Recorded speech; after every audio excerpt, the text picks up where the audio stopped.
Hi viewers, welcome to super power பக்தி channel. நான் இந்திரா.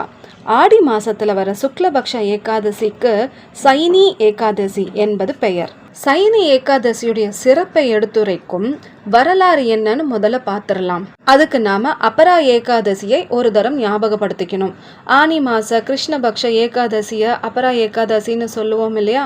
அந்த ஏகாதசி அன்னைக்கு பகவானை திரிவிக்ரமராக பூஜிக்கணும் இல்லையா? அதாவது வாமன அவதாரமாக பூஜிக்கணும் இல்லையா?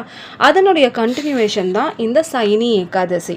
அதாவது ஸ்ரீமன் நாராயணன் மகாபலி சக்கரவர்த்தியுடைய கர்வத்தை அடக்கிறதுக்காகத்தான வாமன ரூபம் எடுத்து வந்தாரு, திரிவிக்ரமராக தோன்றினாரு. அப்படி தோன்றி வந்து மகாபலியை பாதாளத்துக்கு அனுப்பினாரு. பாதாளத்துக்கு அனுப்புறதுக்கு முன்னாடி அவர் என்ன கேட்குறாரு? என்னுடைய 3வது அடியை எங்க வைக்கிறதுன்னு கேட்குறாரு. அதுக்கு மகாபலி என்ன பதில் சொல்றாரு? என் தலை மேல வைங்க அப்படின்னு சொல்றாரு. அப்பயே அவனுடைய கர்வம் அடங்கி போகுது.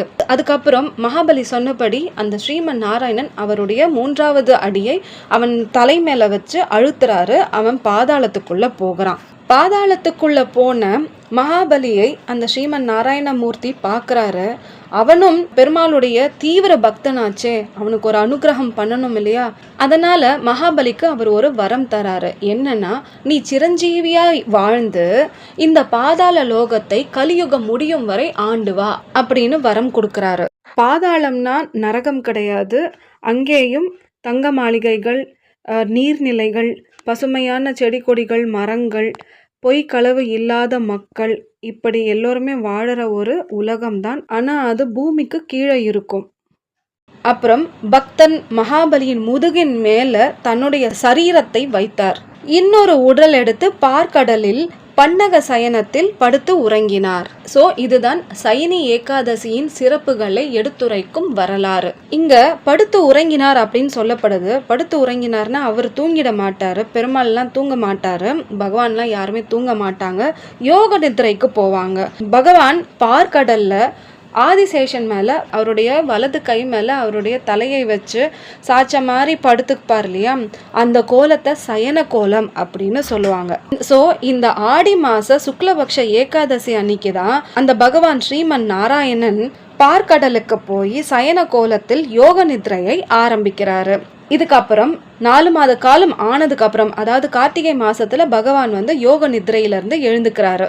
இந்த 4 மாதங்களும், அதாவது ஆடி, ஆவணி, புரட்டாசி, ஐப்பசி, இந்த 4 மாசமும் சாதுர்மாசியம் அப்படின்னு சொல்லப்படுது. இந்த சாதுர்மாசிய சிறப்புகள் என்னன்னு தெரிஞ்சுக்கிறதுக்கு நாம ஒரு தரம் நம்ம கந்த புராணம் பாராயணம் பண்றோம் இல்லையா? சாப்டர் 2ல என்ன சொல்லப்படுது? பிரம்மன் ஒரு அருகம்புல்ல சக்கரமா செஞ்சு அதை உருட்டி விடுறாரு. அது ஒரு இடத்துக்கு போய் விழுது. அந்த இடத்துல எல்லா முனிவர்களையும் போய் தவம் செய்ய சொல்றாரு. அந்த இடம் தான் தவத்துக்கு சிறந்த இடம்னு சொல்றாரு. அந்த இடத்துக்கு பேர் தான் நைமிசாரண்யம்.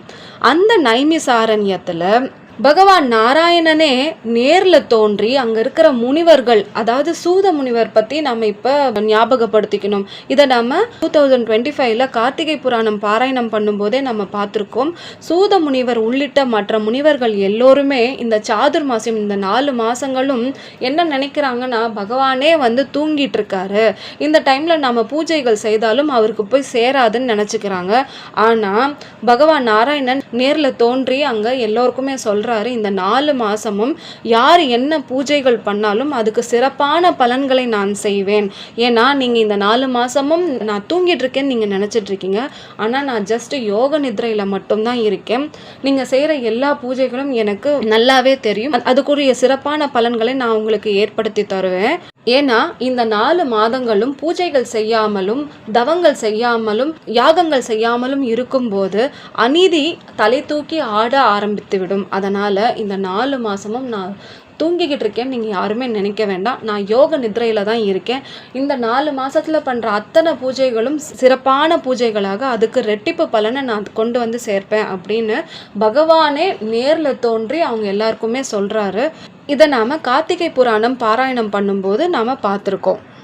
ஸோ இதுதான் சைனி ஏகாதசியுடைய சிறப்புகள். இந்த சாதுர்மாசியம், அதாவது 4 மாசத்துல கடைபிடிக்க வேண்டிய விஷயங்கள் என்னன்னா, ஆவணி மாசத்துல காய்கறிகள், புரட்டாசி மாசத்துல தயிர், ஐப்பசி மாசத்துல பால், கார்த்திகை மாசத்துல பருப்பு, இது எதையுமே வந்து இந்த 4 மாசத்துல அந்தந்த மாசத்துல அந்தந்த விஷயத்த நம்ம சாப்பிடக்கூடாது. இது மட்டும் இல்லை, சைனி ஏகாதசி அன்னைக்கு தீபதானம் செஞ்சால் அவ்வளவு சிறப்பான தர்மமாகும் அப்படின்னு சொல்லப்படுது. ஸோ இந்த சைனி ஏகாதசி என்பது பகவானுடைய யோக நித்ரை ஆரம்பிக்கும் நாள். நிறைய பேர் சாதுர்மாசிய விரதம்லாம் இருப்பாங்க. ஸோ இவ்வளவு சிறப்பு வாய்ந்த சைனி ஏகாதசி அன்னைக்கு பகவானை முறைப்படி பூஜித்து துவாதசி அன்னைக்கு முறைப்படி விரதத்தை முடித்து உங்களுக்கு பகவானுடைய அனுகிரகம் கிட்டி உங்களுடைய நியாயமான கோரிக்கைகள் நிறைவேற என்னுடைய பிரார்த்தனை. இந்த வீடியோ உங்களுக்கு பிடிச்சிருந்தா லைக் பண்ணுங்க, ஷேர் பண்ணுங்க, சப்ஸ்கிரைப் பண்ணுங்க. தேங்க்யூ.